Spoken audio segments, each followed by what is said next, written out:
pinalayas, pinagtawanan, pinagbawalang magsalita. Habang nagpapakasasa sa karangyaan, ang asawang ahas at ang kabit nito, ang inang nagbuhos ng dugo at pawis, ay nakaluhod, nagkuskos ng malamig na sahig at pinakain ng panis na tira-tira. Pabigat ka lang, matanda ka. Wala kang kwenta. Sigaw ng walang hiyang manugang. Ngunit ang hindi nila alam, nakatayo sa likod ng pinto, ang lalaking magpapabagsak sa kanilang imperyo. Magsisimula na ang paniningil. Handa na ba silang magbayad? Tingnan mo nga iyang sarili mo. Amoy malansa ka na. Nagkalat ka pa rito sa sala. Gusto mo bang makita ng mga bisita ko kung gaano kadugyot ang nanay ng asawa ko? Linisin mo yan bago ko pa idikdik ang pagmumukha mo sa isinukan ng aso ko. Bilisan mo. Ang mga salitang yon ay tila mga punyal na walang awang ibinaon sa dibdib ni Zarex. Nakatayo siya sa pinakamadilim na bahagi ng pasilyo. Kalalabas lamang mula sa pintuan matapos makauwi ng maaga dahil sa nakanselang lipad patungong ibang bansa. Walang nakapansin sa kanyang pagdating. At sa gitna ng marangyang sala ng kanyang mansyon na ipinatayo niya mula sa sariling dugo at pawis, nasaksihan niya ang isang eksenang tuluyang sumira sa kanyang katinuan. Ang kanyang ina, si Aling Ivela, ay nakaluhod sa malamig na marmol na sahig. Ang mga kamay nitong puno ng kalyo, mga kamay na nagtinda ng kanin at naglaban ng mga damit ng ibang tao para lamang mapagtapos siya ng pag-aaral, ay nanginginig na humahawak sa isang lumang basahan. Pinupunasan ng matanda ang dumi ng alagang aso ng kanyang asawang si Tisara. Nakasuot lamang ang kanyang ina ng isang kupas na daster, nakayuko at walang imik na tinatanggap ang bawat masasakit na salitang ibinabato sa kanya. Sa ibabaw ng ina ay nakatayo si Tisara, ang babaeng pinangakuan niya ng walang hanggang pag-ibig, ang babaeng akala niya ay magbibigay ng init at pagmamahal sa kanyang nag-iisang magulang. Nakapamewang ito, suot ang isang mamahaling bestida na binili mula sa pera ni Zarex habang nandidiring nakatingin sa matanda. Bumikig ang lalamunan ni Zarex. Isang matinding kaba at pagkasuklam ang gumapang mula sa kanyang talampakan patungo sa kanyang utak. Gusto niyang sumigaw. Gusto niyang sakalin ang babaeng nasa harapan ng kanyang ina. Ngunit bago pa man siya makahakbang mula sa dilim, isang masiglang himig mula sa telepono ni Tisara ang basag sa nakapapasong katahimikan. Padabog na tinalikuran ni Tisara ang matanda at sinagot ang tawag. Ang boses nito ay biglang nagbago. Naging malambing at mapanukso. "Oh, babe." "Oo, nandito pa rin ang matanda. Nakakabwisit nga eh, amoy lupa. Buti na lang nasa labas ng bansa ang uto-uto kong asawa. Huwag kang mag-alala. Malapit ko nang maipasa sa account mo ang huling pondo mula sa kumpanya niya.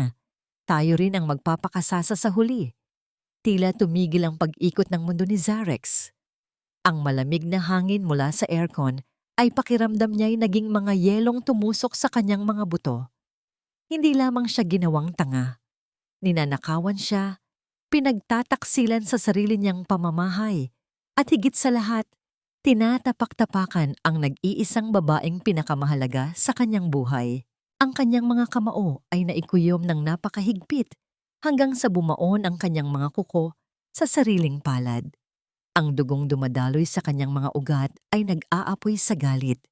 Hahakbang na sana siya palabas ng pasilyo upang tapusin ang lahat ng kasinungalingang ito. Ngunit kasabay ng kanyang pag-usad ay ang mahinang paglangit-ngit ng sahig na gawa sa kahoy. Nahinto si Aling Ivela sa pagpupunas. Dahan-dahan itong lumingon sa gawin ng pasilyo. Sa isang maikling sandali, nagtama ang mga mata ng mag-ina. Nakita ni Zarex ang pirapirasong kaluluwa ng kanyang ina sa mga matang namumula at puno ng luha. Ngunit sa halip na humingi ng saklolo, isang matinding takot ang bumalot sa mukha ng matanda nang makita ang anak. Mabilis na umiling si Aling Ivela. Itinaas nito ang nanginginig na daliri at inilagay sa sariling labi. Nagmamakaawang huwag siyang magsalita.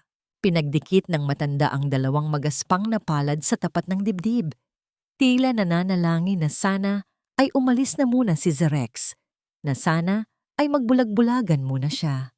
Sa isip ng matanda, na matagal nang nilason at tinakot ni Tisara, ang pag-eskandalo niya ay mangangahulugan ng pagkasira ng pangalan at negosyo ng kanyang pinakamamahal na anak.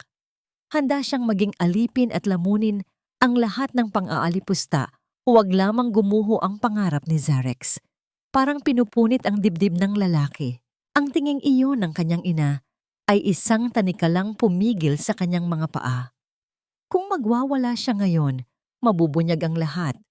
Ngunit magugulat ang kanyang ina at tiyak na aakuin nito ang kasalanan para lamang iligtas ang pagsasama nilang mag-asawa. Hindi ito ang tamang panahon. Hindi sapat ang simpleng pagpapalayas. Kailangan niyang durugin ang mga taong ito hanggang sa wala na silang mukhang maihaharap sa mundo. Dahan-dahan, umatras si Zerex pabalik sa anino. Lumabas siya ng mansyon ng walang anumang ingay. Tinahak ang malakas na pagbuhos ng ulan sa labas. Ang bawat patak ng tubig mula sa kalangitan ay tila nakikidalamhati sa gabi ng kanyang pagkawasak. Pagpasok niya sa loob ng kanyang madilim na sasakyan, hindi na niya napigilan. Nagsuka siya ng malakas. Iniluwa niya ang lahat ng pait, ang pandidiri, sa babaeng nayakap, at nahalikan niya, at ang matinding galit sa sarili dahil naging bulag siya sa paghihirap ng kanyang ina. Nakasubsob siya sa manibela, humihikbi ng walang boses, habang ang mga balikat ay walang tigil sa pag-uga. Matapos ang ilang minutong pag-aagaw buhay ng kanyang emosyon, dahan-dahan niyang inangat ang mukha. Ang kanyang mga mata na kanina ay puno ng luha at pagkabigla, ngayon ay kasing lamig na ng yelo. Kinuha niya ang kanyang telepono at tinawagan ang isang pamilyar na numero. Ilang sandali lamang ay may sumagot sa kabilang linya. "Kailangan ko ng tulong mo, Miren." Basag ngunit mariin ang boses ni Zerex. Ang mga salita ay may dalang sumpa ng paghihiganti. "Dudurugin ko siya. Lahat sila." Ibinaba niya ang telepono at tumitig sa bintanang puno ng hamog mula sa ulan.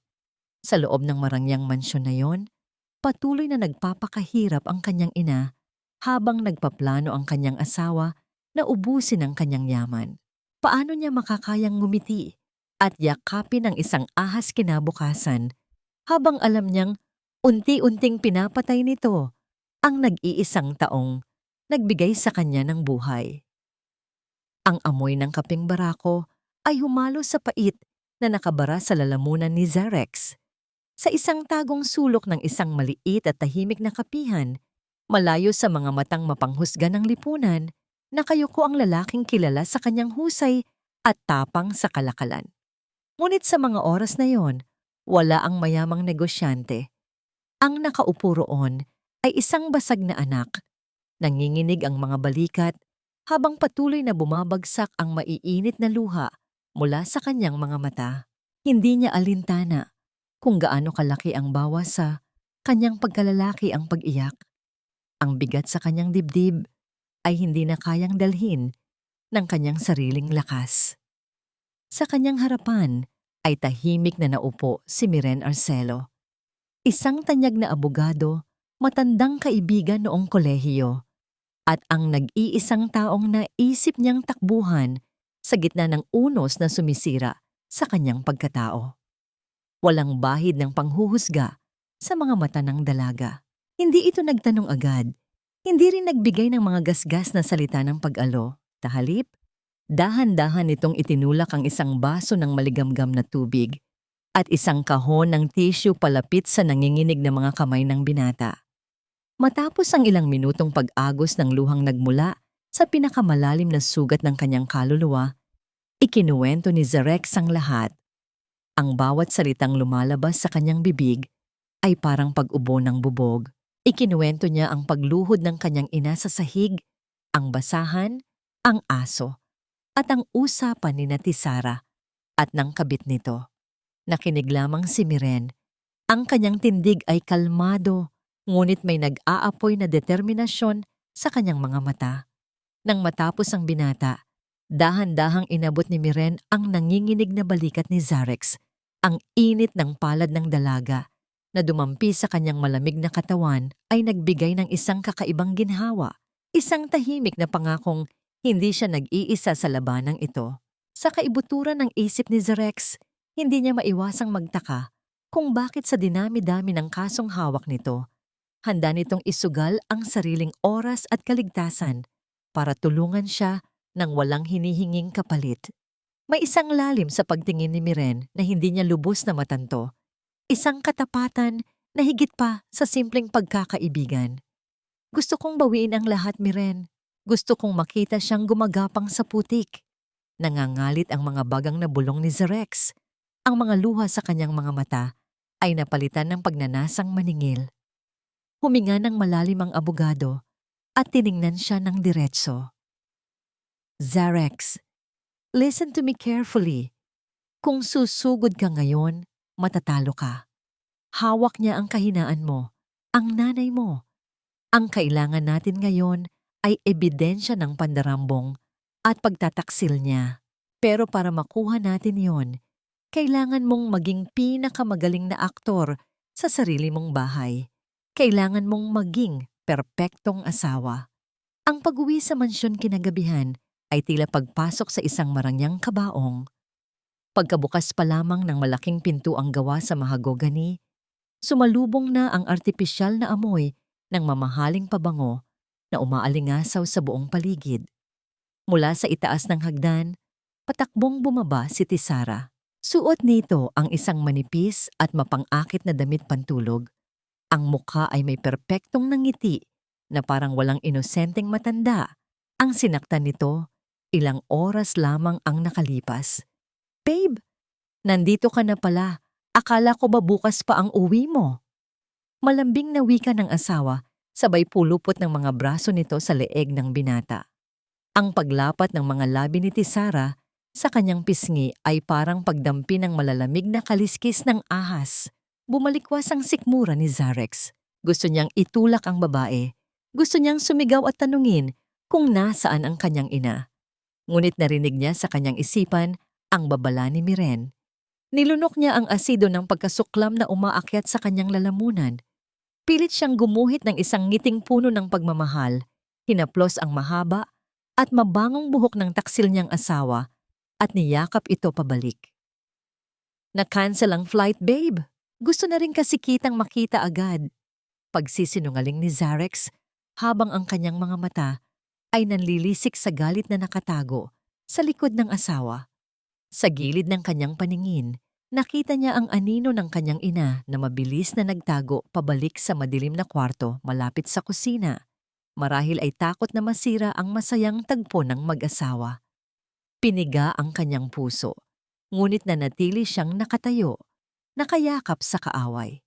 Kinahapunan ng sumunod na araw, habang kunwari ay abala sa mga papeles sa loob ng kanyang pribadong opisina sa bahay, nakatitig si Zarex sa isang maliit na monitor.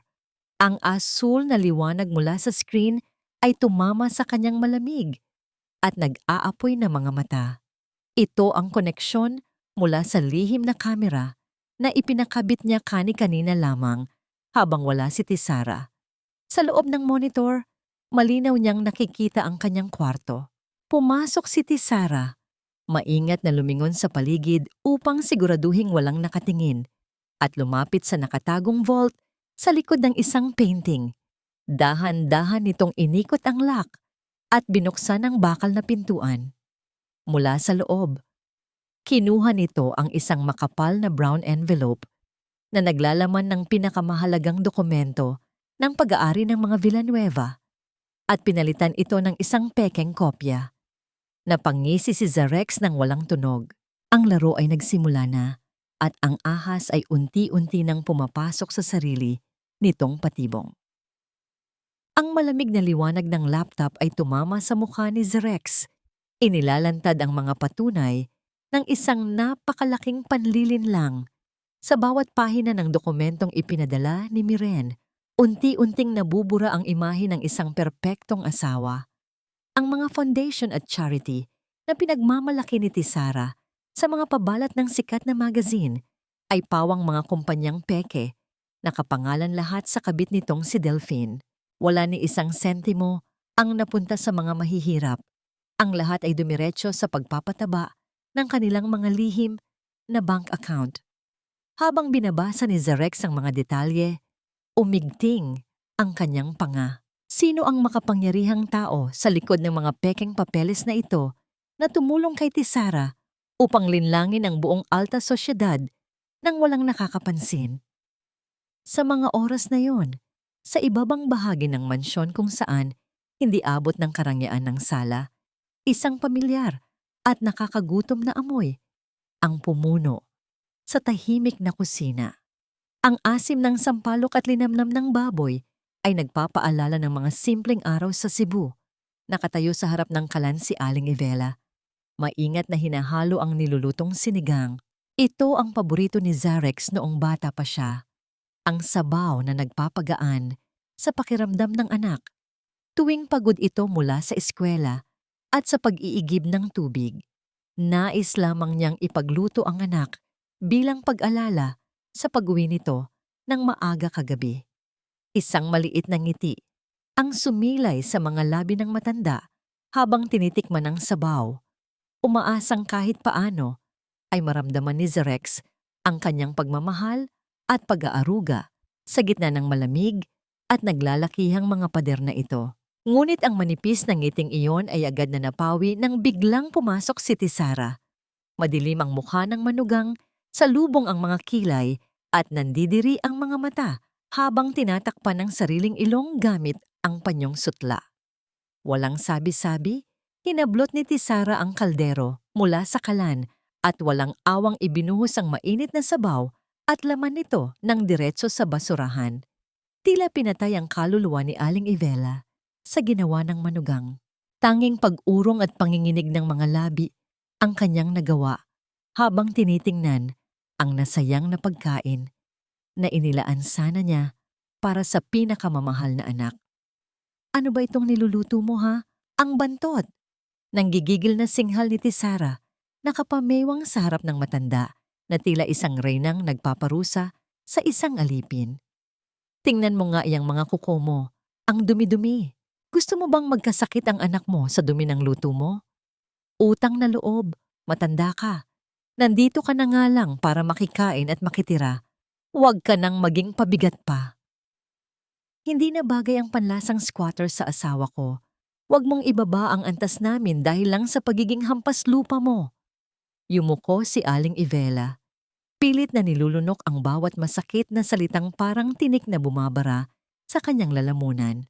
Dahan-dahan itong lumuhod sa sahig, kumuha ng isang malinis na basahan at maingat na pinunasan ang mga tumalsik na sabaw sa makintab na baldosa.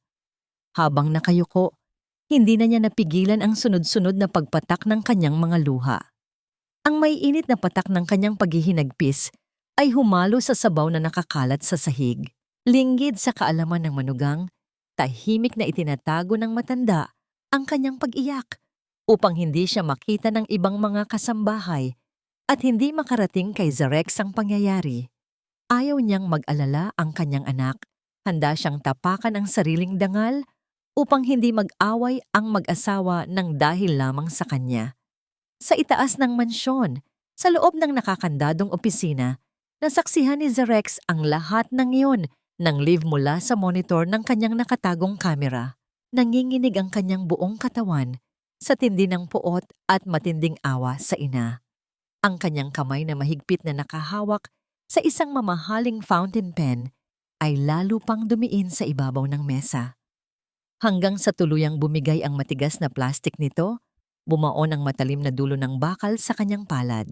Tumulo ang mainit at pulang dugo mula sa kanyang balat. Humalo sa itim na tinta na kumalat sa mga papeles, ngunit hindi niya alintana ang pisikal na sakit dahil mas malalim at mas nakakamatay ang sugat sa kanyang dibdib. Pilit niyang sinasawata ang sariling humagulgol. Kinuha niya ang kanyang telepono at tinawagan si Miren.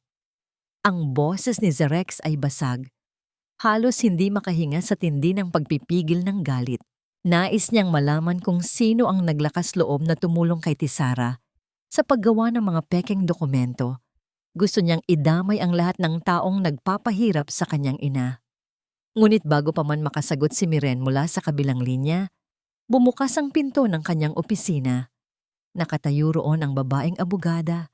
Seryoso ang muka at may bitbit na isang matapang na presensya. At sa likuran ni Miren, umalingaw-ngaw ang mga mahihina at nag-aalangang hakbang ng isang taong akala ni Zerex ay matagal nang pinalayas at naglaho sa lungsod ng Maynila.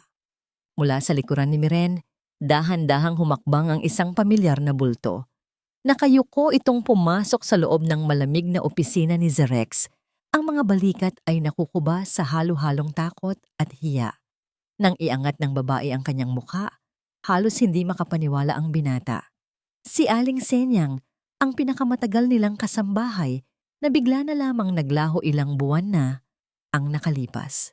Ang tanging alam ni Zerex, batay sa kwento ni Tisara, ay tinanggal ito sa trabaho dahil di umano sa pagnanakaw ng mga alahas.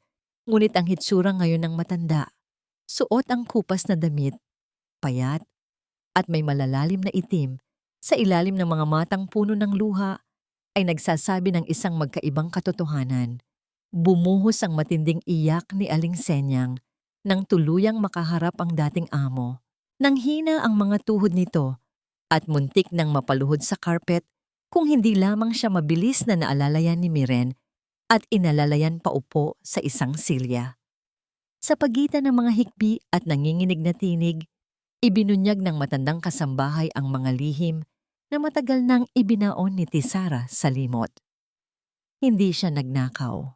Pinalayas siya at tinakot na ipapakulong dahil aksidente niyang nakita si Tisara at ang isang lalaking nagngangalang Delphine na naglilipat ng milyon-milyong piso mula sa kumpanya ni Zerex patungo sa mga tagong bank account sa ibang bansa. Ngunit higit sa pagnanakaw ng pera, ang sumunod na ikinuwento ni Aling Senyang ang siyang tuluyang nagpadugo sa puso ng binata. Sir Zerex, maawa po kayo sa nanay niyo. Humihikbing pakiusap ni Aling Senyang, ang mga magaspang na kamay ay nakadikit sa isa't isa na tila nananalangin. Araw-araw po siyang sinisigawan at pinapakain ng tira-tira ng asawa niyo. Minsan nga po, hindi na kumakain si Aling Ivela. Itinatago po niya yung maliit na rasyon ng kanin niya para ibigay sa akin.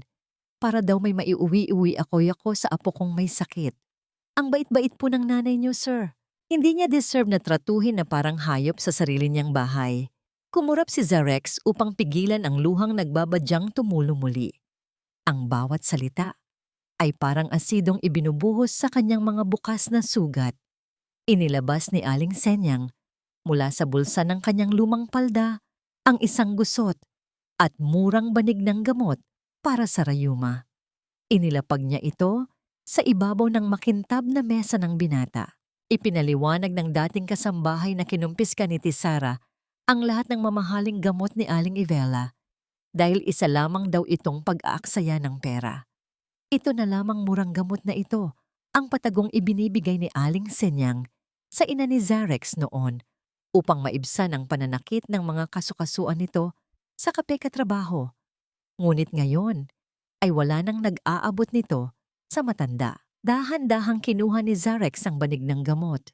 Tinitigan niya ang mumurahing pakete. Ang mga gilid nito ay punit-punit na.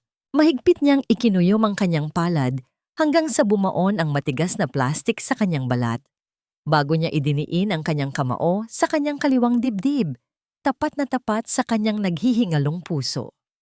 Sa bawat tibok nito ay isinumpa niya sa buong kalawakan na babawiin niya ang lahat ng dangal na ninakaw sa kanyang ina. Gagamitin niya ang natitira niyang lakas at yaman upang siguraduhing mawawala kay Tisara ang lahat ng bagay na ipinagmamalaki nito. Ngunit sa likod ng kanyang nag-aalab na puot, isang malaking katanungan ang patuloy na bumabagabag sa kanyang isipan.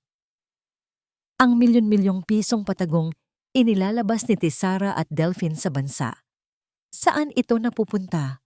Sino ang tahimik nilang binubuhay sa labas ng Pilipinas mula sa pawis at dugo ng kumpanyang itinayo niya para sana sa kanyang ina. Kinagabihan, binalot ng isang nakabibinging katahimikan ang malawak na kwarto ni Zarex. Nakaupo siya sa gilid ng kama, pilit na pinapakalma ang sariling paghinga matapos ang maghapong pagkalunod sa mga revelasyon nang biglang bumukas ang pinto. Pumasok si Tisara. Ang hakbang ay mabagal at puno ng kumpiyansa. Suot ang isang manipis na roba. May isang nakapangingilabot at mapanuksong ng ngiti ang nakaguhit sa mga labi ng babae. Itinaas nito ang kanyang kanang kamay at sa pagitan ng kanyang mga daliri ay may isang maliit at puting bagay na nagtataglay ng kapangyarihang magpabago ng lahat. Isang pregnancy test. 2 malinaw at nakakapasong pulang linya ang sumilay mula roon. Tila nag-aanyaya ng isang malaking trahedya. Ang puting plastik na hawak ni Tisara ay tila isang hatol ng kamatayan na nakabalat kayo bilang isang biyaya. Sa ilalim ng malamig na liwanag ng silid, ang 2 pulang guhit sa pregnancy test ay malinaw na kumikinang, tila nanunuya sa katotohanang tanging si Zarex lamang ang nakakaalam.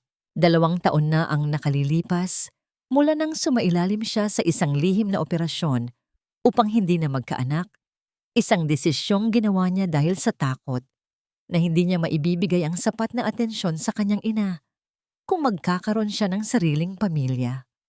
Kaya naman, ang bawat salitang lumalabas sa bibig ni Tisara ay tila lason na unti-unting pumapatay sa natitira niyang pasensya. Babe, look! Magiging daddy ka na. Tiling hiyaw ni Tisara, sabay talon sa kanyang leeg upang yakapin siya ng mahigpit. I can't believe it. God is so good. Binigyan niya tayo ng anghel para mas tumibay ang pagsasama natin. Naramdaman ni Zarex ang paglapat ng malambot na katawan ng asawa sa kanya. Ngunit sa halip na init ng pagmamahal, tila isang malamig na bangkay ang kanyang kayakap. Ang bawat haplos nito sa kanyang likod ay nagdudulot ng matinding panginginig sa kanyang kalamnan. Pilit niyang hinukay ang lahat ng kanyang galing sa pag-arte.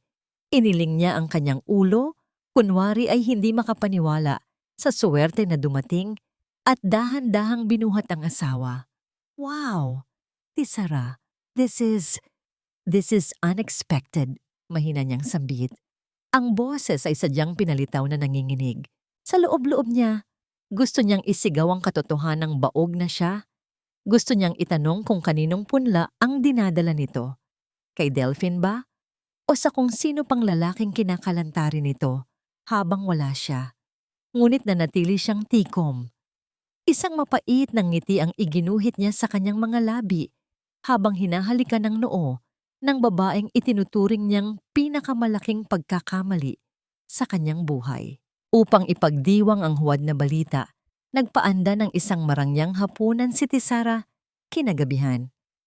Ang mesa ay puno ng mga pagkaing ang bawat sangkap ay nagkakahalaga ng libo-libo habang ang pinakamahusay na alak ay nakahanda sa gilid sa gitna ng kanilang pagkain habang kunwari ay masayang nagpaplano si Tisara para sa baby shower at sa nursery room, inilabas na ng babae ang kanyang tunay na pakay. Itinabi nito ang kubyertos at hinawakan ng kamay ni Zarex nang may matinding pag-aalala sa mukha. Babe, ngayong magkakaanak na tayo, kailangan nating isipin ang future niya. Malambing na simula ni Tisara.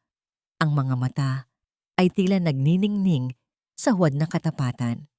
Gusto ko sanang ilipat mo na sa pangalan ko ang 30% ng shares ng kumpanya at ang lupain natin sa Cebu. You know, para kahit anong mangyari, secured ang magiging anak natin. Ayaw ko namang lumaki siyang walang panghahawakan, di ba? Halos mabilaukan si Zarex sa kapal ng mukha ng asawa. Ang lupain sa Cebu ay ang tanging alaala ng kanyang yumaong ama. Ang lupang pinagtrabahuhan ng kanyang ina ng buong buhay nito upang hindi mabawi ng mga usurero. Gusto niyang baligtarin ang mesa, ngunit lalo lamang niyang hinigpitan ang hawak sa kamay ni Tisara. Of course, babe. Anything for our child. I'll talk to my lawyer soon. Sagot niya habang sa ilalim ng mesa ay nakakuyom ang kanyang kabilang kamay hanggang sa mabaon ang kanyang mga kuko sa sariling hita upang mapigilan ang pagsabog ng galit. Sa kabilang dako, sa loob ng madilim at masikip na silid ng labandera, nakasandal sa pader si Aling Ivela habang nakikinig sa mga tawanan sa itaas.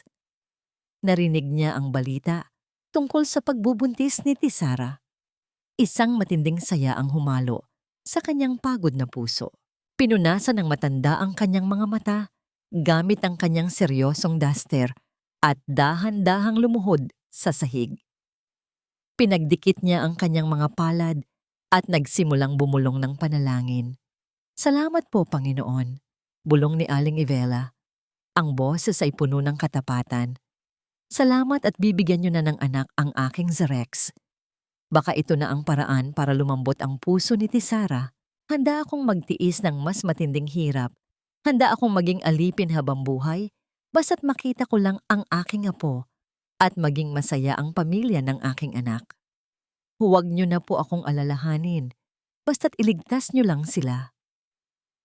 Hindi alam ng matanda na sa mga sandaling iyon, nakatitig si Zerex sa screen ng kanyang telepono sa ilalim ng mesa.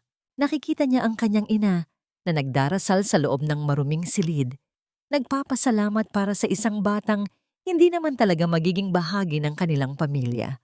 Ang bawat salita ng panalangin ng kanyang ina ay tila mga latigo na humahagupit sa kanyang kaluluwa. Ang kawalang malay at busilak na puso ng kanyang ina ay lalong nagpadilim sa kanyang paningin para sa hustisya. Matapos ang hapunan, mabilis na nagtungo si Zerex sa banyo ng kanilang silid. Binuksan niya ang shower at hinayaan ang malamig na tubig na dumaloy sa kanyang buong katawan habang suot pa rin ang kanyang mga damit. Sinabunan niya ang kanyang mga braso at leeg ng paulit-ulit. Tila sinusubukang burahin ang bawat bakas ng hawak ni Tisara kanina. Ang bawat kuskos ay puno ng puot at pandidiri sa sarili. Nang hindi na niya mapigilan, sumandal siya sa pader ng banyo at hinayaang humalo ang kanyang mga luha sa tubig na bumubuhos. Isang mahinang tunog ng mensahe ang nagmula sa kanyang telepono na iniwan niya sa ibabaw ng counter. Pinunasan niya ang kanyang muka at binasa ang mensahe mula kay Miren. "Zerex, may problema tayo. Nalaman ni Lusamin ang kalagayan ni Aling Ivela mula sa isang dating katulong niyo. Uuwi siya mula sa Davao bukas na bukas din. Galit na galit ang kapatid mo. Kailangan nating kumilos bago niya masira ang plano natin." Nanigas ang buong katawan ni Zerex. Si Lusamin, ang kanyang kapatid na may matapang na sikmura at walang kinatatakutan, ay papasok sa gitna ng digmaang ito. Isang bagong unos ang paparating at alam ni Zerex na sa oras na magkita ang kanyang kapatid at ang ahas niyang asawa, wala nang makakapigil sa dugong dadanak sa kanilang tahanan. Ang bawat hakbang ni Lusamin sa makintab na sahig ng mansyon ay tila mga tunog ng babala para sa isang darating na malakas na bagyo. Bitbit ang ilang supot ng pasalubong mula sa Davao, mga prutas at kakaning pinaghirapan niyang dalhin, hindi mabura ang kaba sa kanyang dibdib. Bilang isang komadrona na sanay humawak ng buhay at kamatayan, mabilis ang kanyang pakiramdam. At sa sandaling tumapak siya sa loob ng tahanan ng kanyang kuya, alam niyang may seryosong mali sa hanging kanyang hininga. Sinalubong siya ni Tisara nang may matamis ngunit nakakangilong ngiti. Agad itong yumakap sa kanya, tila isang matalik na kaibigan na matagal nang nangungulila. "Lusamin, what a surprise! Bakit hindi ka nagsabing darating ka? Sana ay nakapagpahanda ako ng masarap na lunch." Malambing na wika ni Tisara habang pilit na kinukuha ang mga bitbit ng hipag. Ngunit hindi natitinag si Lusamin. Ang kanyang mga mata ay matalas na naghahanap sa bawat sulok ng sala. "Nasaan si Nanay Tisara? Bakit wala siya rito para salubungin ako?" Diretsahang tanong ni Lusamin. Ang boses ay seryoso at walang bahid ng pagbibiro. Bahagyang natigilan si Tisara, ngunit mabilis na nakabawi. "Ah, si Nanay Ivela ba? You know how she is. Ayaw niyang nakakaabala. Kasalukuyan siyang nagpapahinga sa likod. Medyo sumasakit daw ang katawan, kaya pinatulog ko muna. Huwag mo na munang isturbuhin, Lusa. Let's have some tea first. Hindi nakinig ang bunsong kapatid ni Zarex. May isang kutob na humihila sa kanya patungo sa direksyon ng kusina at sa madilim na pasilyo patungo sa silid ng labandera. Habang sinusubukan siyang harangan ni Tisara gamit ang mga mabubulaklak na salita, mas binilisan ni Lusamine ang kanyang lakad. Nang marating niya ang pinto ng maliit at masikip na kwarto sa likod, malakas niya itong itinulak hanggang sa humampas ang kahoy sa pader. Ang tanawing bumulaga sa kanya ay sapat na upang gumuho ang kanyang mundo. Sa gitna ng amoy ng sabon at basang tela, nakita niya ang kanyang ina. Nakaupo si Aling Ivela sa isang manipis na kutsyon sa sahig, may hawak na karayom at sinulid habang pilit na tinatahi ang isang punit na basahan sa ilalim ng malamlam na ilaw. Ang kanyang nanay, na dati ay laging maayos at masayahin, ay mukhang 12 taon na mas matanda. Ang buhok nito ay gusot, ang mga mata ay lubog, at ang mga kamay ay nanginginig sa pagod. Nanay. Isang malakas na hikbi ang kumawala sa lalamunan ni Lusamine. Agad siyang lumuhod at niyakap ng mahigpit ang ina. Ang amoy ng pawis at hirap ng matanda ay tila mga latigo na humahagupit sa kanyang puso. Lusa, anak, bakit ka nandito? Gulat at natatakot na tanong ni Aling Ivela. Ang unang instinct ay itago ang kanyang mga kamay sa likod ng kanyang duster. Huwag kang umiyak. Okay lang ako rito. Gusto ko lang talagang tumulong sa gawaing bahay para hindi mapagod ang kuya mo. Tumayo si Lusamine. Ang kanyang mga mata ay nag-aapoy sa galit habang nakaharap kay Tisara na ngayon ay nakatayo sa may pintuan. Pilit na itinatago ang kaba sa likod ng isang mapanuring tingin. Hayop ka, Tisara. Ganito mo ba tratuhin ang nanay namin? Sa kwarto ng labandera mo siya pinatira? Pinagtratrabaho mo siya na parang alila? Mabilis na lumapit si Lusamine at itinaas ang kanyang kamay upang sampalin ang hipag. Ngunit bago pa man dumapo ang kanyang palad, isang matigas na kamay ang humawak sa kanyang braso. Si Zarex, kararating lamang niya at agad na pumagitna sa dalawang babae. Kuya, bitawan mo ako. Tingnan mo ang ginagawa ng asawa mo kay nanay. Paano mo natiis ito? Sigaw ni Lusamine. Ang kanyang boses ay puno ng pagkadismaya at galit sa kapatid. Hinarap ni Zarex ang kapatid. Ang kanyang mukha ay tila walang emosyon. Bagaman sa loob-loob niya ay nadudurog din siya. Lusamine, tumigil ka. Huwag kang gagawa ng eksena rito. Si Tisara ang mas nakakaalam kung ano ang nakakabuti sa bahay na ito. Kung ayaw ni nanay na mapagod sa itaas, hayaan natin siya rito. Malamig na wika ni Zarex. Ang mga salitang yun ni Zarex ay parang isang sampal sa mukha ni Lusamine. Hindi niya akalain na ang kanyang kuya, na dati ay handang mamatay para sa kanilang ina, ay naging ganito kamanhid dahil sa pag-ibig sa isang ahas. Padabog na pumasok muli si Lusamine sa silid ng labandera at isinarado ang pinto. Iniwan ang mag-asawa sa labas nang sumapit ang hating gabi. Habang mahimbing ang tulog ng buong mansyon, dahan-dahang bumukas ang pinto ng silid ni Aling Ivela. Pumasok si Zarex. Bitbit ang isang maliit na flashlight. Doon niya dinatna ng kanyang kapatid na nakasubsob sa kandungan ng kanilang ina. Parehong umiiyak ng tahimik sa gitna ng kadiliman. Lumapit si Zarex at naupo sa tabi nila.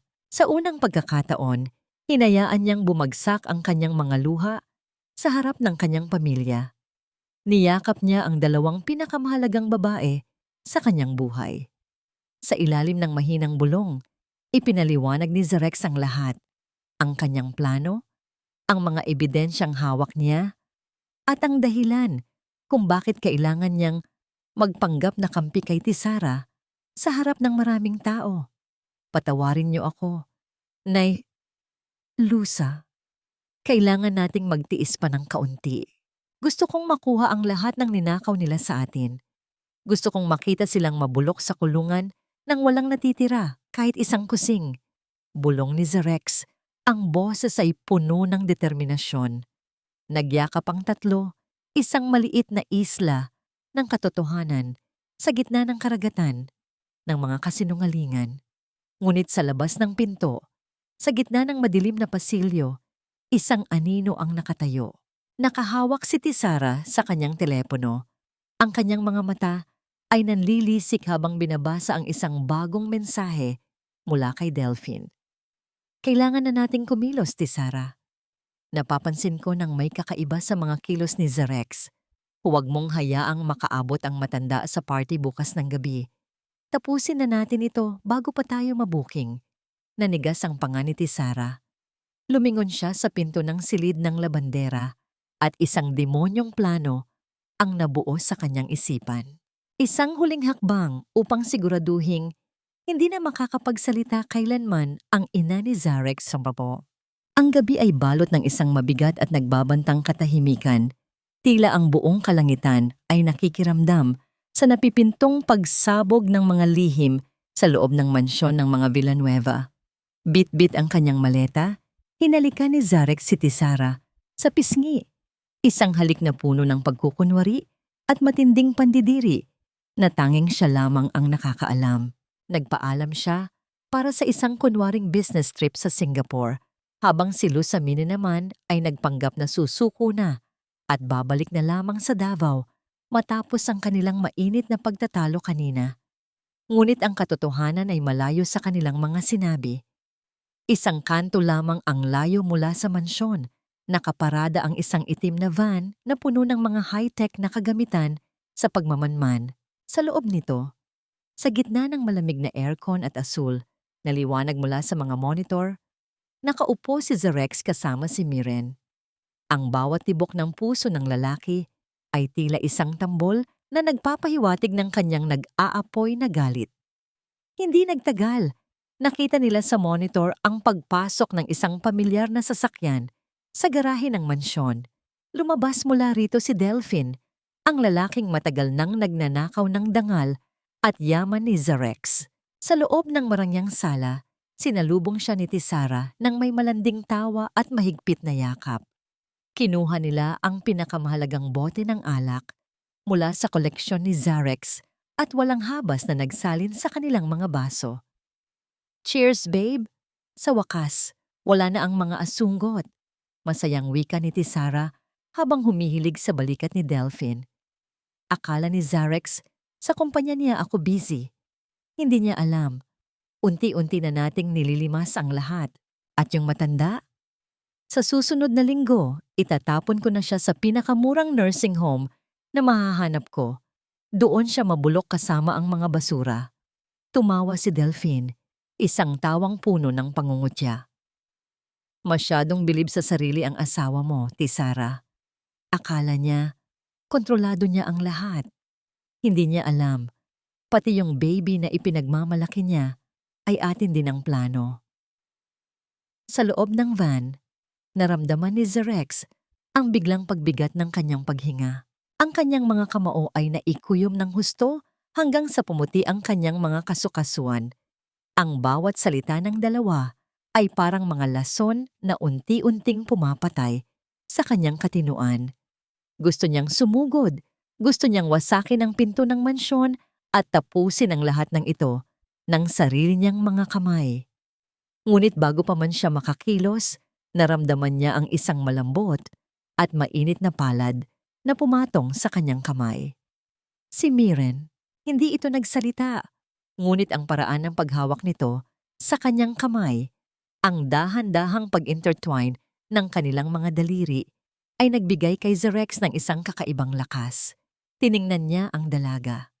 Sa gitna ng dilim, ang mga mata ni Miren ay puno ng pangunawa at malasakit. Ang haplos na yon ay tila isang angkla na humila sa kanya pabalik sa realidad mula sa malalim na karagatan ng puot. Hinga ng malalim, Zerex. Mahinang bulong ni Miren, ang boses nito ay tila isang malambing na himig sa gitna ng bagyo. Huwag mong hayaang lamunin ka ng galit mo. Konti na lang, makukuha na natin ang lahat ng kailangan natin. Sandaling napatitig si Zerex kay Miren. Sa gitna ng lahat ng kaguluhang ito, ang presensya ng dalaga ang nagbibigay sa kanya ng kapayapaan na matagal na niyang hinahanap. Dahan-dahang itinaas ni Miren ang kanyang kabilang kamay at inayos ang kwelyo ng polo ni Zerex na nagusot dahil sa tensyon. Ang bawat galaw ni Miren ay puno ng ingat. Tila ba isa itong banal na ritual ng pag-aalaga. Napapikit si Zerex. Ninanamnam ang sandaling iyon ng pagiging tao sa gitna ng mundong puno ng mga halimaw. Nabalik ang kanilang pansin sa monitor nang biglang tumayo si Tisara. May kinuha itong isang maliit na vial mula sa kanyang bag at dahan-dahang isinalin ang laman nito sa isang baso ng tubig. Ang kanyang mga mata ay nanlilisik sa isang kakaibang tuwa na nakapangingilabot tingnan. Gusto kong matulog ng mahimbing ang matandang iyon ngayong gabi at baka hindi na siya magising pa para makita ang party bukas. Bulong ni Tisara habang hinahalo ang tubig. Bit-bit ang baso ng tubig na may lason. Dahan-dahang naglakad si Tisara patungo sa pasilyo na patungo sa silid ng labandera kung saan mahimbing na natutulog ang walang malay na si Aling Ivela. Sa screen, nakikita ni Zerex ang bawat hakbang ng asawa.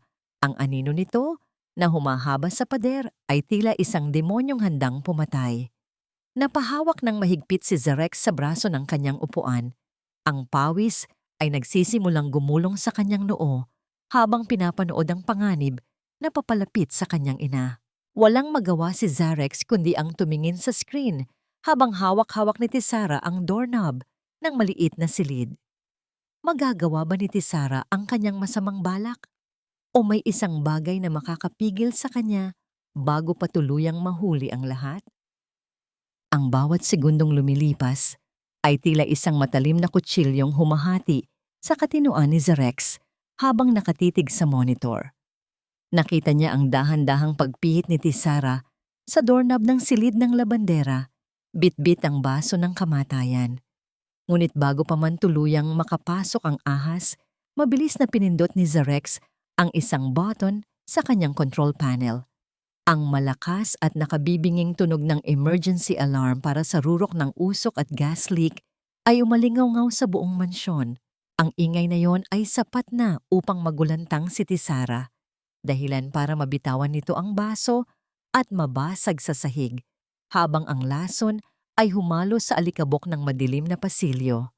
Dali-daling nagpulasan ang mga gwardyang lihim na inatasan ni Zerex na magbantay sa paligid. Kunwari ay nagsasagawa sila ng masusing inspeksyon sa bawat sulok ng bahay. Dahil sa kaguluhang iyon, walang nagawa si Tisara kundi ang bumalik sa kanyang silid nang may halong inis at pangamba. Habang si Aling Ivela naman ay nanatiling ligtas sa loob ng kanyang kwarto, walang kamalay-malay sa panganib na muntik nang tumapos sa kanyang buhay.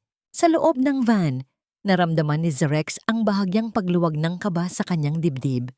Habang si Miren ay mabilis na nagtitipa sa kanyang laptop upang kumpirmahin ang pag-freeze sa lahat ng bank accounts ni Tisara at ang pagpapalabas ng warrant para kay Delphine sa oras na magsimula ang pagtitipon. Nang sumapit ang madaling araw, habang ang buong mundo ay tila himbing sa pagkakaidlip, dahan-dahang pumasok si Zerex sa mansyon. Hindi siya dumaan sa harapang pinto, kundi sa isang lihim na lagusan patungo sa silid ng labandera. Doon, dinatnan niya ang kanyang ina na nakaupo sa tabi ng bintana, tinitingnan ang unti-unting pagpula ng kalangitan. May bitbit si Zerex na isang malaking kahon na nakabalot sa mamahaling papel. Inilapag niya ito sa harapan ng kanyang ina at dahan-dahang binuksan isang luma at lila na bestida, gawa sa pinakamahusay na sutla at pinalamutian ng mga kristal na tila mga bituin sa langit, ang bumulaga kay Aling Ivela. Zerex, anak, ano ito? Napakaganda, pero hindi ito para sa akin. Nanginginig ang boses ni Aling Ivela habang pilit na iniiwas ang kanyang mga kamay na tila ba ang kanyang hawak ay makakasira sa ganda ng damit. Isang hamak na labandera lang ako, anak. Baka madumihan ko lang ang ganyang karangya. Ibigay mo na lang yan kay Tisara. Umiling si Zarex. Ang kanyang mga mata ay nanunubig sa tindi ng pagmamahal. Hindi ma. Ang damit na ito ay para sa reyna ng buhay ko. Para sa babaeng nagbenta ng lahat, naglaban ng libo-libong damit, at tiniis ang gutom para lang magkaroon ako ng magandang kinabukasan. Isusuot mo ito mamaya dahil ikaw ang bida sa gabing ito. Dahan-dahang lumuhod si Zarex sa malamig na semento ng silid ng labandera. Kumuha siya ng isang planggana ng maligamgam na tubig na may mga talulot ng rosas. Hinawakan niya ang mga paa ng kanyang ina, mga paang puno ng kalyo, tuyo ang balat, at may mga sugat na hindi kailanman naghilom dahil sa pagtayo ng matagal sa gitna ng baha at init.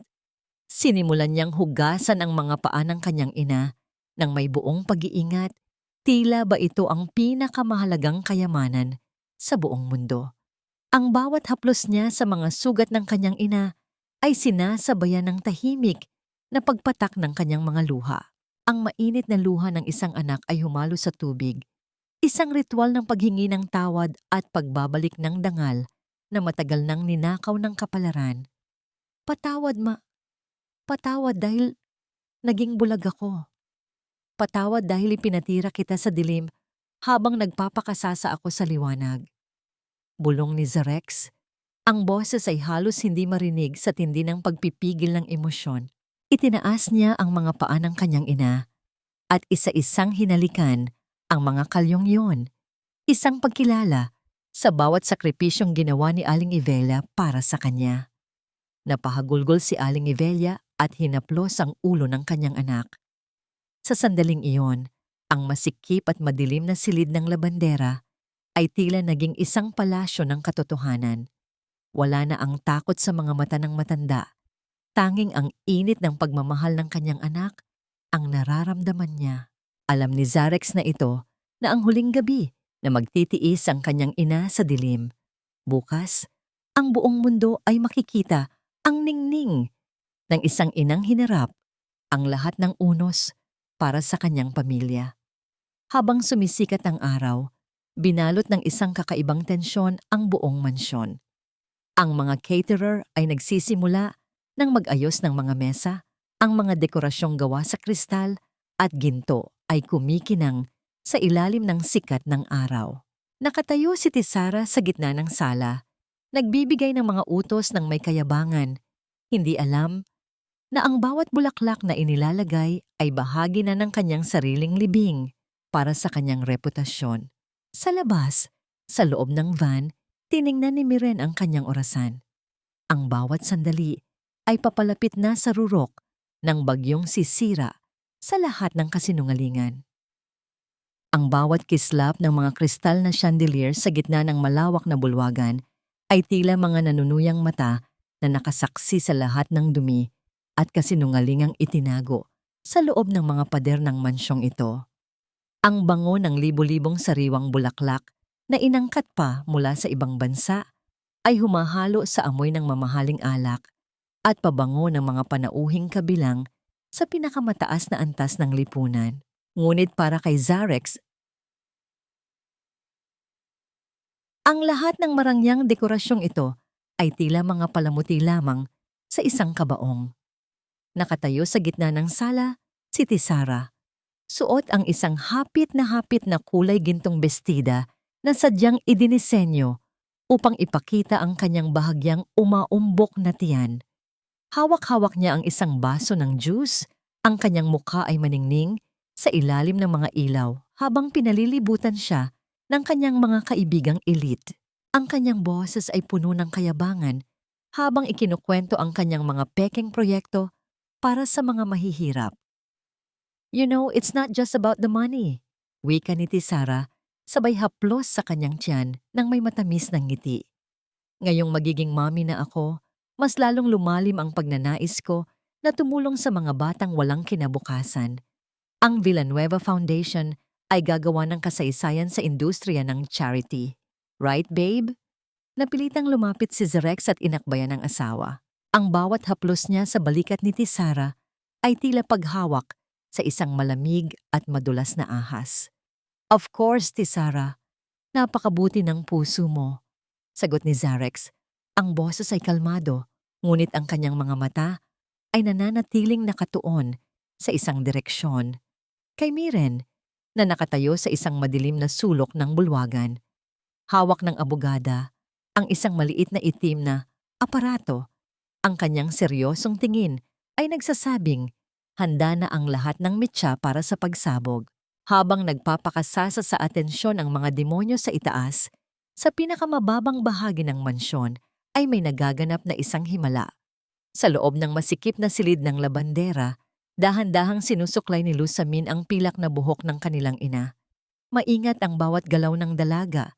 Tila ba humahawak siya ng isang mamahaling porselana na maaaring mabasag sa isang maling kumpas. Nay, tingnan mo ang sarili mo sa salamin. Bulong ni Lusamin. Ang kanyang boses ay nanginginig sa halu-halong tuwa at pighati. Ikaw ang pinakamagandang babae na nakita ko. Maski kinang ka pa sa lahat ng mga taong nasa itaas na walang ginawa, kundi maliitin tayo. Tiningnan ni Aling Ivea ang kanyang refleksyon. Sa suot na nila na bestidang sutla, ang kanyang mga mata na dati ay puno ng takot ay tila nagkaroon ng panibagong buhay. Hindi na siya ang labanderang nagkukuskos sa dilim. Siya na ang imahe ng isang inang hinarap ang lahat ng hirap ng may dangal. Napahawak ang matanda sa kanyang dibdib, dinarama ang mabilis na tibok ng kanyang puso. Sa gitna ng tawanan ng mga panauhin, biglang bumukas ang malaking pintuan sa harapan. Isang matangkad at kagalang-galang na lalaki ang pumasok. Ang presensya nito ay sapat na upang mapatigil ang lahat sa pagkukwentuhan. Ito ang punong opisyal ng pinakamalaking bangko sa bansa. Ang taong naging saksi sa lahat ng transaksyong ginawa ni Tisara at Delphine sa ilalim ng kumpanya ni Zarex. Napalunok si Tisara nang makita ang lalaki, bigla itong nakaramdam ng isang hindi maipaliwanag na kaba na gumapang sa kanyang likuran. Ladies and gentlemen, thank you for coming. Malaakas na anunsyo ni Tisara habang umaakyat sa maliit na entablado. Pilit na ibinabalik ang kanyang kumpiyansa. Bago tayo maghapunan, meron akong isang espesyal na video presentation para sa aking asawa at para sa aming munting anghel na paparating. Sumenya si Tisara sa technician. Ang kanyang muka ay puno ng tagumpay. Inakala niya na ang video na lalabas ay ang kanyang edited na journey bilang isang pilantropo at ang pekeng ultrasound ng kanyang anak. Sa gilid ng entablado, dahan-dahang itinaas ni Zarex ang kanyang kamay at binigyan si Miren ng isang matalim na tingin. Ito na ang hudyat. Ang sandali ng paniningil ay narito na. Habang unti-unting dumidilim ang buong bulwagan at bumababa ang higanting screen, ang katahimikan ay naging nakabibingi. Ang bawat panauhin ay nakatingala, naghihintay sa sorpresa ng pamilya Villanueva. Ngunit sa likod ng entablado, ang mga kamay ni Zarex ay nakakuyom sa ilalim ng kanyang bulsa. Ang kanyang puso ay sumisigaw ng katarungan para sa bawat butil ng luha na pumatak mula sa mga mata ng kanyang ina. Sa sandaling nagdilim ang buong bulwagan, ang lahat ay tumingala sa dambuhalang screen na nakasabit sa gitna. Huminto ang lahat sa pagkain. Ang tanging maririnig na lamang ay ang mahihinang paghinga ng mga panauhing sabik na makita ang sinasabing sorpresa ni Tisara. Ngunit sa halip na isang masayang video ng ultrasound o ang pagpapakitang tao ng kanyang mga charity, isang malabo at madilim na kuha mula sa isang nakatagong kamera ang lumitaw. Ang unang imaheng nakita ng lahat ay ang silid ng labandera. Masikip, puno ng mga tambak na maruming damit, at may iisang maliit na bintanang nagbibigay ng kakaunting liwanag. Doon, nakita ng buong alta sosyedad si Aling Ivela. Ang matanda ay nakaluhod sa malamig na semento. Pilit na kinakain ng isang platitong kanin na may kahalong tira-tirang ulam mula sa isang basurahan. Ang bawat subo ng matanda ay sinasabayan ng tahimik na paghikbi habang ang kanyang mga kamay ay nanginginig sa tindi ng pagod at gutom. Isang nakakabinging katahimikan ang bumalot sa bulwagan. Sapat na upang marinig ang bawat mabilis na paghinga ng mga taong naroroon. Pagkatapos ay umalingaw-ngaw ang boses ni Tisara mula sa mga speaker, ngunit hindi ito ang malambing na boses na narinig nila kanina. Ito ay isang boses na puno ng puot at pandidiri. Tingnan mo nga iyang sarili mo. Matanda ka. Hampas lupa ka na. Pabigat ka pa sa amin. Magpasalamat ka at pinapakain pa kita rito. Kahit basura lang ang nararapat sa'yo.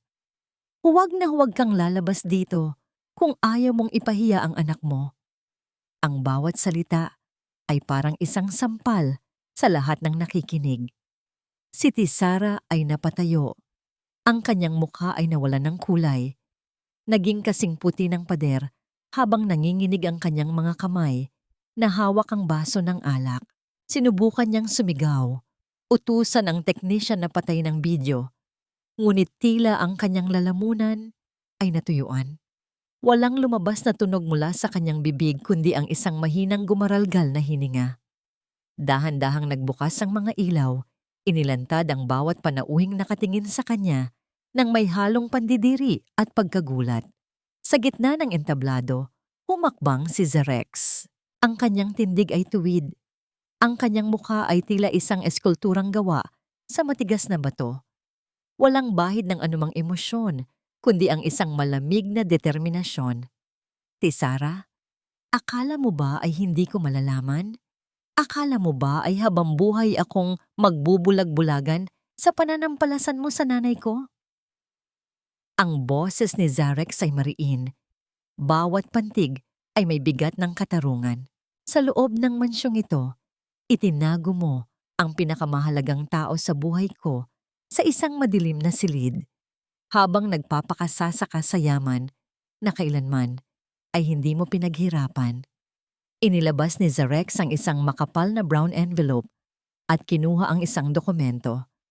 Sinasabi mong buntis ka? Sinasabi mong magkakaroon tayo ng anghel na magpapatibay sa atin. Ladies and gentlemen, ito ang aking medical certificate mula sa pinakamalaking ospital sa bansa. Sa 2 taon na ang nakalilipas mula nang sumailalim ako sa operasyon upang hindi na magkaanak. Paano ka magbubuntis, Tisara? Kaninong anak ang dinadala mo para lamang makuha ang shares ng kumpanya ko? Isang kolektibong pagsinghap ng gulat ang nagmula sa mga panauhin. Ang mga kaibigan ni Tisara ay isa-isang lumayo sa kanya. Tila ba siya ay may isang nakakahawang sakit? Ang screen ay muling nagpalit ng imahe.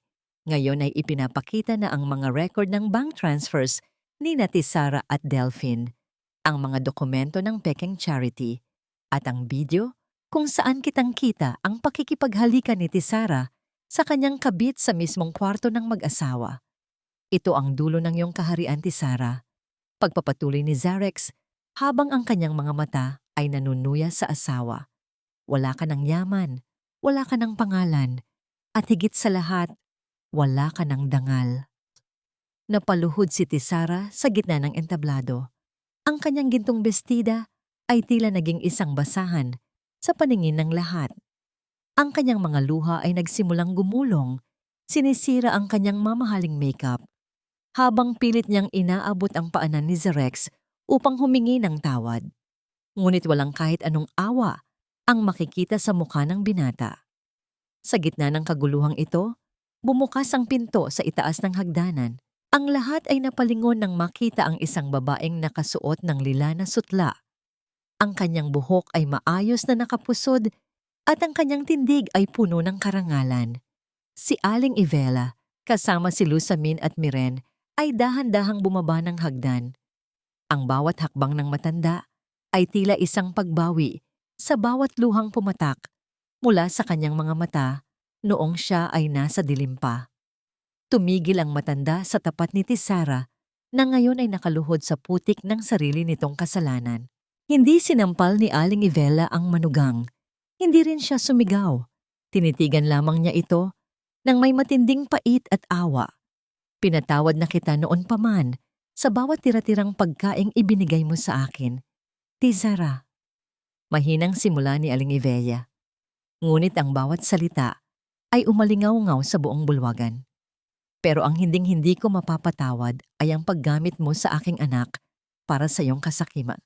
Ang pagiging mahirap ay hindi nakakahiya. Ang nakakahiya ay ang maging mayaman na walang kaluluwa at pagkatao. Sa sandaling iyon, ang tunog ng papalapit na mga sirena ng pulis ay nagsimulang marinig mula sa labas ng mansyon. Ang bawat kislap ng mga ilaw mula sa sasakyan ng awtoridad ay tumatama sa mga bintana, tila mga hudyat ng pagwawakas ng isang mahabang bangungot. Ang mga asul at pulang ilaw mula sa sasakyan ng mga pulis ay nagsilbing mga saksi sa tuluyang pagguho ng huwad na kaharian ni Tisara. Ang bawat kislap ng ilaw na tumatama sa mga bintana ng mansyon ay tila mga mapanghusgang mata na nandidiri sa bawat sulok ng bahay na binalot ng kasinungalingan. Sa loob ng bulwagan, ang dating reyna ng gilas at yaman ay wala nang magawa, kundi ang humagulgol sa sahig, habang ang mga posas ay malamig na dumidikit sa kanyang mga braso. Mga brasong dati ay pinalalamutian lamang ng pinakamahalagang ginto at diamante. "Zarex, please, don't do this. Patawarin mo ako, babe. I was just confused. Please, mahal kita." Ang bawat pagsigaw ni Tisara ay punong-puno ng desperasyon, ngunit ang kanyang mga salita ay tila mga tuyong dahon na tinatangay ng hangin, walang saysay at walang bigat sa pandinig ng mga tao sa paligid. Hindi man lamang kumurap si Zarex. Nakatayo siya sa tabi ng kanyang ina. Ang kanyang mga kamay ay protektadong nakapatong sa balikat ni Aling Ivela. Ang kanyang paningin ay diretso kay Tisara, ngunit wala nang galit doon. Tanging isang malalim at nakapangingilabot na kawalan ng pakiramdam. Ang babaeng minahal niya ng higit sa sarili ay isa na lamang estranghero na nagdala ng lason sa kanilang tahanan. Kasabay nito, pumasok ang dalawa pang opisyal ng pulis. Hila-hila ang isang lalaking basag ang muka at puno ng takot, si Delphine. Nahuli siya sa gate habang sinusubukang tumakas bitbit ang isang bag na puno ng pera at mga dokumento. Nang magtama ang paningin ni Tisara at Delphine, walang pagmamahal ang nakita sa kanilang mga mata, kundi ang matinding paninisi at pagkamuhi sa isa't isa. Ang tipikal na wakas ng isang pagsasamang itinayo sa ibabaw ng kasalanan. Lumapit si Miren sa tabi ni Zarex, bit-bit ang mga papeles na magsisilbing huling pako sa kabaong ng mga kriminal. "Everything is settled, Zarex. Falsification of documents, large-scale fraud and qualified theft. At higit sa lahat, ang ebidensya ng emotional and physical neglect kay Aling Ivela. Wala na silang lusot." Mahinang wika ni Miren. Ang kanyang boses ay puno ng profesionalismo ngunit may bahid ng ginhawa para sa kanyang kaibigan. Dahan-dahang binuhat ni Zarex ang kanyang ina mula sa upuan. Tiningnan ni Aling Ivela ang kanyang anak. Ang kanyang mga mata ay nagniningning sa luha.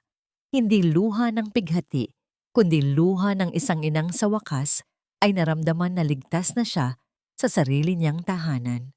"Anak, sapat na ito. Huwag ka nang magtanim ng galit," bulong ng matanda habang hinahaplos ang pisngi ni Zarex. "Ang mahalaga ay magkakasama na tayo. Ang dangal na ibinalik mo sa akin ay higit pa sa anumang yaman." Tumango si Zarex at hinalikan ng noo ng ina. "Opo, ma. Tapos na ang gabi ng paghihirap niyo. Mula ngayon, wala nang magpapaluha sa inyo." Habang inilalabas si Tisara ng mga pulis, pilit pa rin itong kumakawala. Ang kanyang mga sigaw ay nagmistulang alingaw-ngaw ng isang naghihingalong demonyo. Ngunit nang lumabas sila sa pinto, ang mga panauhing elite na dati ay humahanga sa kanya ay isa-isang tumalikod. Walang ni isang kamay ang umabot upang tulungan siya. Ang kanyang pagbagsak ay kasing bilis ng kanyang pag-akyat, mabagsik, madugo, at walang iniwang kahit anong bakas ng awa. Naiwan sa loob ng bulwagan ang pamilya Villanueva, kasama si Miren. Ang katahimikan ay tila isang mainit na kumot na bumalot sa kanila, isang senyales na ang bagyo ay lumipas na. Lumingon si Zarex kay Miren at sa gitna ng pagod at hapo, isang maliit na ngiti ang sumilay sa kanyang mga labi. Dahan-dahan niyang inabot ang kamay ni Miren at pinisili ito ng bahagya. Salamat, Miren. Kung hindi dahil sa'yo, baka habang buhay na akong nakakulong sa kasinungalingan. Wika ni Zarex, ang kanyang mga mata ay nagsasabi ng mga bagay na hindi pa kayang bigkasin ng kanyang mga labi. Tumugon si Miren sa pamamagitan ng isang matamis at makahulugang tingin. Wala iyon, Zarex. You deserve to be happy. At si Aling Ivela, she deserves the world. Lumabas silang tatlo mula sa mansyon, kasama si Lusamine na kanina pa nakabantay sa labas. Iniwan nila ang malaki at marangyang bahay na tila isang abandonadong libingan ng mga lihim. Habang naglalakad patungo sa sasakyan, hindi na lumingon si Zarex. Ang kanyang tingin ay nakatuon na sa hinaharap. Isang hinaharap kung saan ang kanyang ina ay hindi na kailangang lumuhod sa dilim at kung saan ang pag-ibig ay hindi na nakabase sa kung anong meron ka, kundi sa kung sino ka talaga. Ngunit sa gitna ng kanilang paglisan, isang katanungan ang nanatili sa isipan ni Zarex. Ano ang gagawin niya sa mansyong ito na naging saksi sa kanyang pinakamalaking pagkakamali? Maaari pa bang maging tahanan ng isang lugar na binalot ng sobrang Ang sikat ng araw na dahan-dahang sumisilip sa pagitan ng mga ulap ay tila isang banayad na haplos sa sugatang puso ni Zarex. Matapos ang mahabang gabi ng kaguluhan, ang mansyon ng mga Villanueva ay binalot ng isang kakaibang katahimikan. Hindi na ito ang nakabibinging katahimikan ng mga lihim, kundi ang payapang katahimikan ng isang pagtatapos.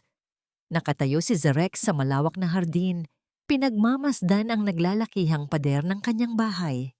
Napagtanto niya na ang lahat ng ginto at marmol na ito ay walang silbi kung ang pundasyon nito ay itinayo sa ibabaw ng luha ng kanyang ina.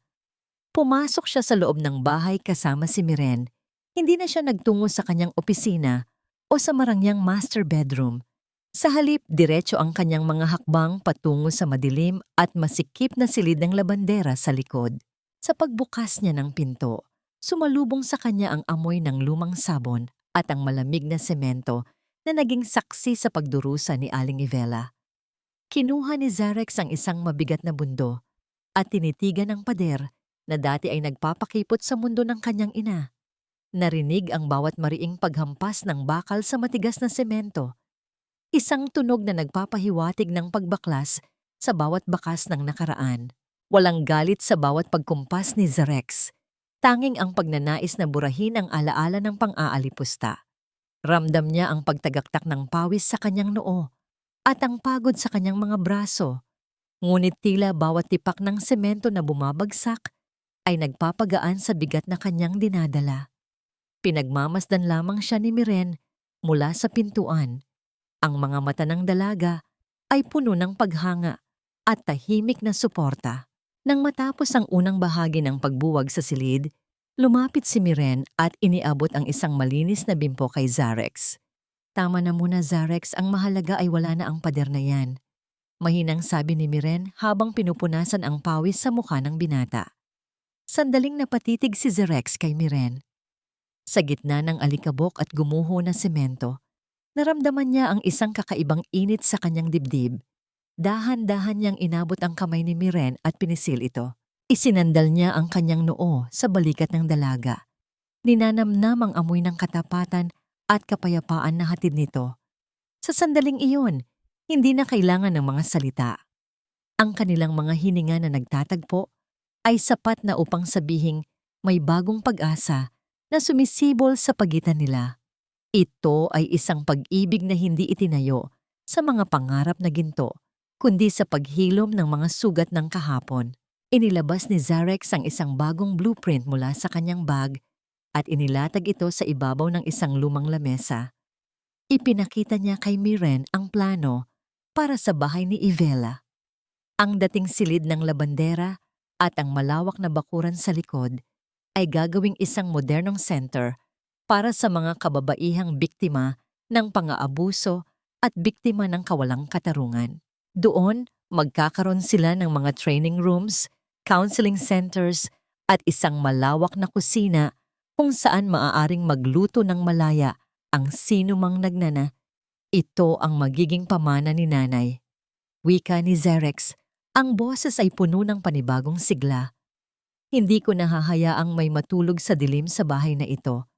Gagawin nating liwanag ang bawat sulok na naging saksi sa pait. Isang golden moment ang naganap nang dumating si Aling Ivela sa eksena. Nakasuot ang matanda ng isang simpleng damit, ngunit ang kanyang mukha ay maaliwalas na at wala na ang bakas ng takot. Nakita niya ang gumuho na pader at ang blueprint na hawak ng kanyang anak. Dahan-dahan siyang lumapit at hinaplos ang mukha ni Zerex. Isang maliit na bagay ang inabot ng matanda sa kanyang anak. Isang lumang panyo na may burdang pangalan ni Zerex. Ang panyong itinago niya sa loob ng kanyang duster noong mga gabing wala siyang kasama sa dilim. Gamitin mo ito para punasan ang iyong pawis, anak. Bulong ni Aling Ivela nang may matamis na ngiti. Ang panyong ito ang naging saksi sa aking mga panalangin para sa iyo.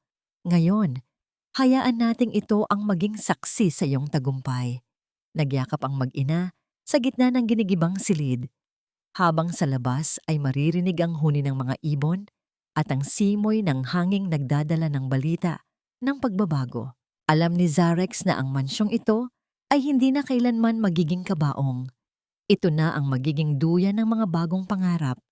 2 taon ang mabilis na lumipas at ang bawat sandali ng panahong yon ay tila mga banayad na haplos ng ulan sa tuyot na lupain. Ang mansyong dati ay binalot ng nakabibinging katahimikan at mga lihim ay wala na. Sa halip, ang hangin sa paligid ng malawak na lupain ay puno na ngayon ng halimuyak, ng kumukulong sinigang, at ang masiglang tawanan ng mga kababaihan at batang naghahabulan sa hardin. Ang bahay ni Ivela ay hindi lamang naging isang gusali. Ito ay naging isang buhay na patotoo na ang bawat sugat, gaano man ito kalalim, ay may kakayahang maghilom sa ilalim ng init ng tunay na pagmamahal. Habang ang bango ng nilulutong pagkain ay humahalimuyak sa bawat sulok ng center, malayo roon, sa loob ng malamig at madilim na selda ng kulungan ng mga babae, may isang aninong nakayuko. Si Tisara, ang dating reyna ng alta sosyedad na ang tanging hawak ay mga diamante, ngayon ay may hawak na maliit at pudpod na sipilyo. Nakaluhod siya sa magaspang na sahig ng palikuran. Pilit na kinukuskos ang bambi na dumi sa ilalim ng utos ng mga kapwa niya bilanggo. Walang sino man ang dumadalaw sa kanya. Ang kanyang gintong bestida ay napalitan ng kupas na kulay kahel na uniforme at ang kanyang mga mata na dati ay puno ng pagmamataas ay wala nang makikitang ningning, kundi ang pait ng pagsisisi na huli na ang lahat. Ang bawat kuskos niya sa sahig ay tila isang malupit na paalala ng bawat pang-aalipustang ginawa niya sa kanyang ina-inahan. Ito ang kanyang karma, ang maranasan ng eksaktong impyernong ibinigay niya kay Aling Ivela, nang walang kahit isang kamay na aabot upang siya ay itayo. Ngunit ang dilim na iyon ay hindi na bahagi ng buhay ni Zerex. Sa malawak na beranda ng bahay ni Ivela, nakaupo si Aling Ivela sa isang tumba-tumba. Ang kanyang mukha ay maaliwalas. Ang bawat kulubot sa kanyang balat ay tila mga guhit ng karunungan at kapayapaan. Pinagmamasdan niya ang kanyang anak na si Zerex na kasalukuyang nakatayo sa ilalim ng puno ng mangga kasama si Miren. Dahan-dahang lumapit si Zerex kay Miren mula sa likuran at maingat na ipinatong ang kanyang mga kamay sa bahagyang umaumbok na tiyan ng dalaga. Isang tunay na himala ang naganap matapos ang matagumpay na operasyon upang muling maikabit ang kanyang mga tubo. Isang pagkakataong ibinigay ng langit upang maranasan nila ang tunay na ligaya ng pagiging magulang. Ibinaba ni Zerex ang kanyang mukha at isinandal ang kanyang noo sa balikat ni Miren. Dahan-dahang nilalanghap ang amoy ng kanyang buhok na tila isang gamot sa lahat ng kanyang pagod. "Babe, thank you for everything." Mahinang bulong ni Zerex. Ang boses ay puno ng emosyong hindi kayang ipaliwanag ng anumang salita. You gave me more than just a family. You gave me back my soul. Humarap si Miren sa kanya at hinawakan ng kanyang pisngi. Ang kanilang mga mata ay nagtagpo, nag-uusap sa wika ng mga taong parehong nakaranas ng unos, at sa wakas ay nakahanap ng tabing dagat. We did it, Zarex. And your mom, she's finally happy. Sagot ni Miren sabay ngiti ng matamis bago dahan-dahang sumandal sa dibdib ng lalaki, nararamdaman ang bawat tibok ng puso nito na tila isang awit ng pananagumpay. Lumapit si Aling Ivela sa kanila. Bitbit ang isang tray ng sariwang prutas. Tumingala ang matanda sa kalangitan at huminga ng malalim. Sa kanyang puso, wala nang natitirang galit para kay Tisara. Pinatawad na niya ang nakaraan, hindi dahil nararapat ito sa mga nagkasala, kundi dahil nararapat sa kanyang sarili ang katahimikan. Ang kanyang pagpapatawad ay ang huling susi na nagpalaya sa kanyang kaluluwa mula sa silid ng labandera. Anak, handa na ang hapunan. Tawag ni Aling Ivela nang may malambing na tinig. Sa gitna ng kanilang salo-salo, habang ang bawat isa ay masayang nagkukwentuhan, napatigil si Zarex at tumingin sa lahat ng mga taong nasa loob ng bahay ni Ivela. Napagtanto niya ang isang mahalagang aral na baon niya habang buhay.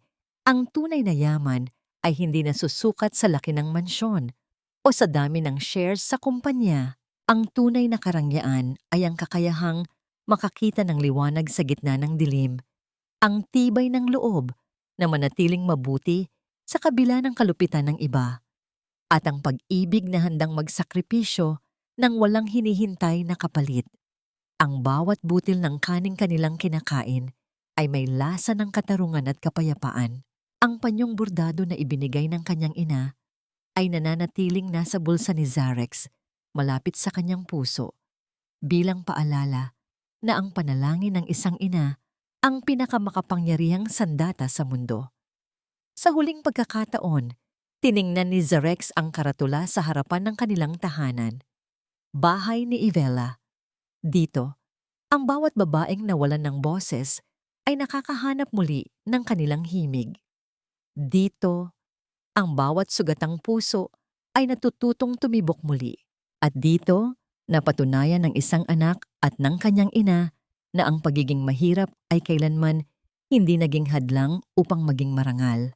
Dahil sa dulo ng lahat, ang pag-ibig ay hindi lamang isang damdamin. Ito ay isang tahanan.